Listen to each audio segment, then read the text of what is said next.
hiduplah oleh roh, maka kamu tidak akan menuruti keinginan daging.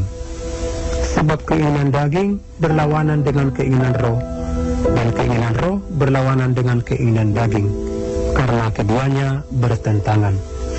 Sehingga kamu setiap kali tidak melakukan apa yang kamu kehendaki. Akan tetapi, jikalau kamu memberi dirimu dipimpin oleh roh, maka kamu tidak hidup di bawah hukum Taurat. Perbuatan daging telah nyata, yaitu percabulan, kecemaran, hawa nafsu, penyembahan berhala, sihir, perseteruan, perselisihan, iri hati, amarah, kepentingan diri sendiri, percideraan, roh pemecah, kedengkian, kemabukan, pesta pora, dan sebagainya. Terhadap semuanya itu kuperingatkan kamu, seperti yang telah kubuat dahulu, bahwa barang siapa melakukan hal-hal yang demikian, ia tidak akan mendapat bagian dalam kerajaan Allah. Tetapi buah roh ialah kasih, sukacita, damai sejahtera, kesabaran, kemurahan, kebaikan, kesetiaan, kelemah lembutan, penguasaan diri. Tidak ada hukum yang menentang hal-hal itu. Barang siapa menjadi milik Kristus Yesus, ia telah menyelipkan daging dengan segala hawa nafsu dan keinginannya. Jikalau kita hidup oleh roh, baiklah hidup kita juga dipimpin oleh roh. Demikianlah sabda Tuhan. Syukur kepada Allah. Bapak Ibu, saudara-saudariku yang dikasihi Tuhan, tema renungan kita pada malam ini adalah perlunya mendengarkan suara hati. Jika kita melihat situasi dewasa ini, perkembangan hidup sosial kemasyarakatan mengalami banyak perubahan. Kemajuan iptek juga membawa perubahan yang sangat dahsyat dalam kehidupan manusia, dan efek negatif yang ditimbulkannya pun juga tidak kalah dahsyatnya. Tidak mengherankan bila kehidupan kita dihadapkan pada masalah-masalah moral yang sebelumnya tidak terpikirkan. Tata nilai kehidupan kita sebagai manusia seperti sopan santun, kebenaran, kejujuran, kepedulian, keadilan, tanggung jawab, dan sebagainya sering menjadi kabur dan dipertanyakan. Pengaruh media sosial, lingkungan hidup, pandangan masyarakat, pendidikan keluarga yang salah, dan lain-lain membuat atau menyebabkan suara hati kita menjadi tumpul, bahkan buta. Terhadap masalah-masalah seperti ini, seringkali suara hati kita menjadi ragu-ragu dan bingung. Dalam menghadapi semua pergeseran nilai ini, kita membutuhkan suatu petunjuk sebagai pedoman yang jelas dan benar, agar kita tidak terombang-ambing dalam memilih dan memutuskan segala sesuatu. Allah telah memberikan kepada kita suara hati sebagai petunjuk atau kompas dalam memutuskan segala sesuatu. Dengan suara hati diharapkan kita bisa memilih dan memutuskan segala sesuatu dengan baik dan benar. Bapak Ibu, saudara-saudariku yang dikasihi Tuhan, suara hati adalah kata yang sering kita dengar. Bila ada teman kita yang sedang bingung dalam memutuskan sesuatu, kita sering memberi nasihat, coba dengarkan suara hatimu. Apa sebenarnya suara hati itu? Menurut Katekismus Gereja Katolik, suara hati merupakan inti dari manusia yang paling rahasia, sanggar sucinya. Di situ ia seorang diri bersama Allah yang pesannya menggema dalam hatinya. Suara hati sering disebut sebagai hati nurani. Suara hati merupakan daya atau kemampuan khusus seseorang dalam membedakan perbuatan baik dan perbuatan yang tidak baik, berusaha menghindari perbuatan jahat, serta menilai baik buruknya perbuatan itu berdasarkan keputusan akal budi. Suara hati adalah kesadaran moral yang tumbuh dan berkembang dalam hati setiap manusia. Suara hati membawa seseorang menyadari diri akan kewajiban dan tanggung jawab dirinya, baik sebagai makhluk pribadi, makhluk sosial, dan makhluk Tuhan.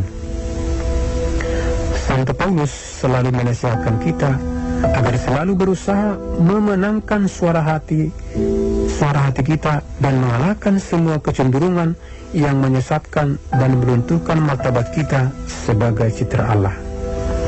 Dalam suratnya kepada jemaat di Galatia, bab 5 ayat 16-25, Paulus menasihatkan kita agar kita hidup di dalam roh, agar hidup kita dipimpin oleh roh Allah. Bapak Ibu, saudara-saudariku yang dikasihi Tuhan, kita rehat sejenak, kita lanjut. Pro 1 Jakarta.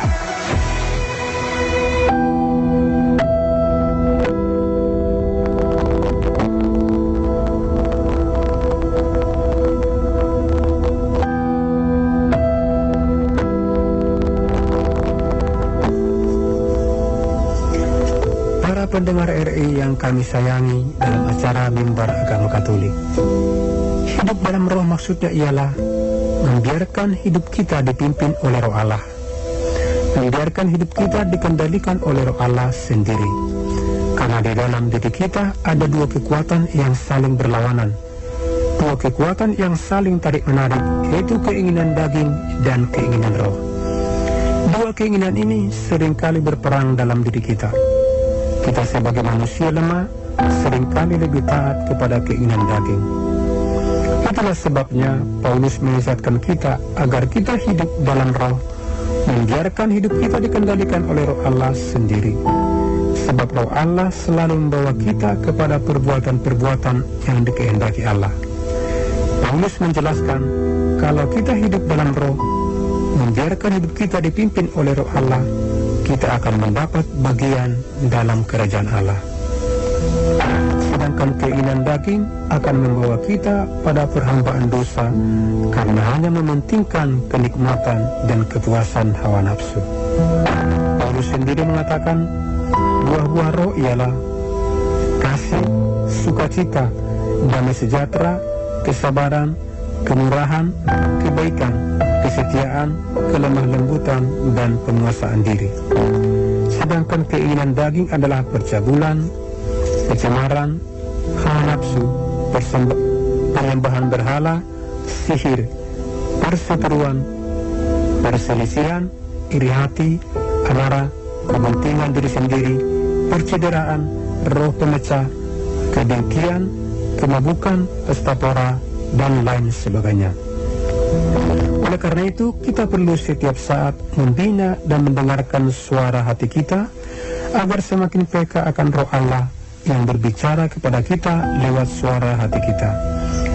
Sebab roh Allah tinggal dan diam di dalam hati kita. Maka kita perlu sesering mungkin mendengarkan suara hati kita.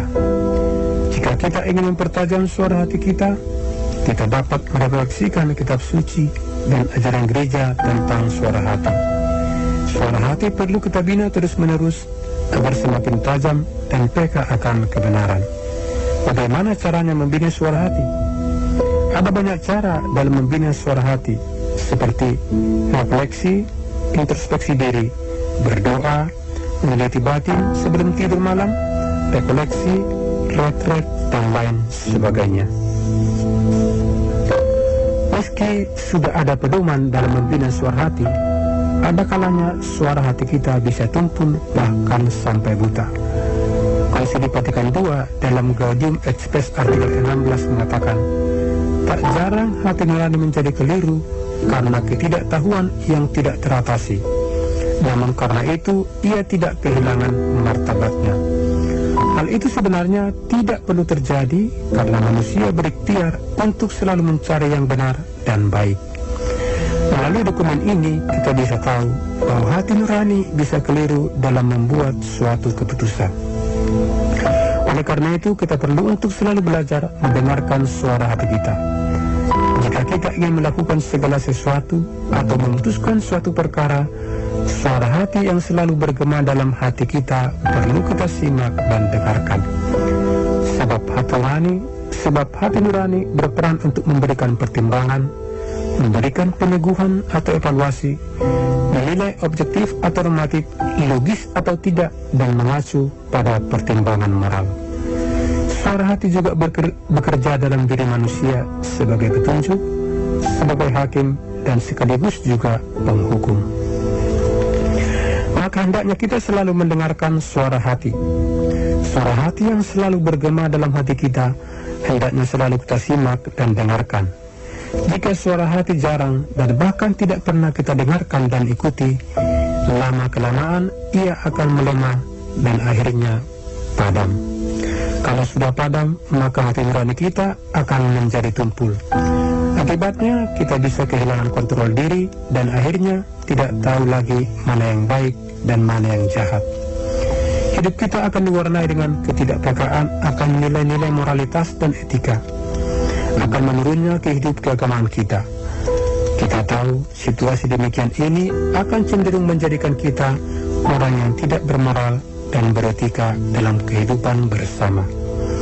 Maka, mari kita mohonkan rahmat Tuhan agar kita diberi kekuatan untuk mendengarkan suaranya yang selalu bergema di dalam lubuk hati kita.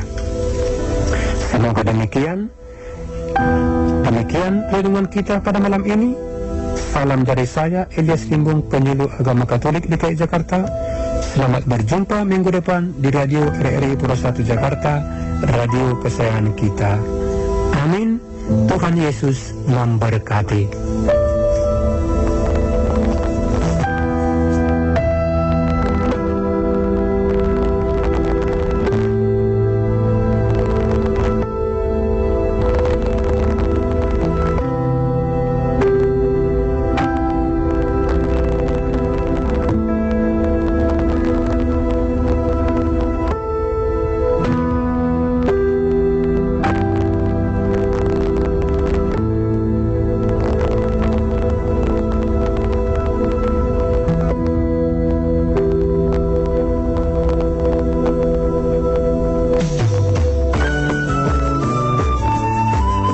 Terima kasih.